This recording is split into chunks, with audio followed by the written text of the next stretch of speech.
ఏపీలోనే NDA విజయం ఖాయం. కాంగ్రెస్ కు డిపాజిట్లు కూడా దక్కవన్న మోదీ.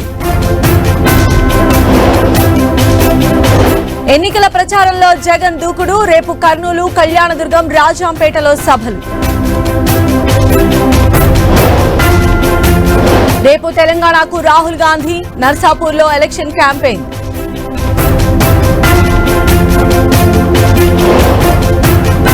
ఓట్ల కోసమే బీజేపీ రిజర్వేషన్ల రాజకీయం. ఎన్నికల్లో బీఆర్ఎస్ గల్లంతే అన్న కోమటిరెడ్డి. కాంగ్రెస్ కక్ష సాధింపులకు పాల్పడుతోంది. క్రిసాంగ్ అరెస్టు చట్ట విరుద్ధమన్న కేటీఆర్. పవన్ కి ఓటేయమని అడిగే అర్హత చిరంజీవికి లేదు. రాజకీయాలను బిజినెస్ లా మార్చారన్న పోసాని.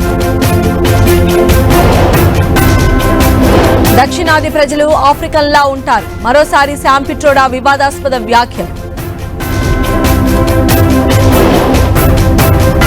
చర్మం రంగు ఆధారంగా దేశ ప్రజలను అవమానిస్తారా? శామ్ పిట్రోడాపై ప్రధాని మోదీ ఆగ్రహం. వివాదాలు మాని అభివృద్ధిపై దృష్టి పెట్టండి. మోదీ వ్యాఖ్యలకు ప్రియాంక కౌంటర్.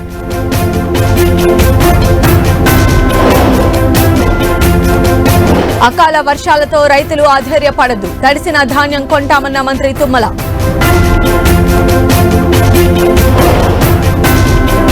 తెలంగాణకు వర్ష సూచన. పలు జిల్లాలకు ఎల్లో అలర్ట్ జారీ.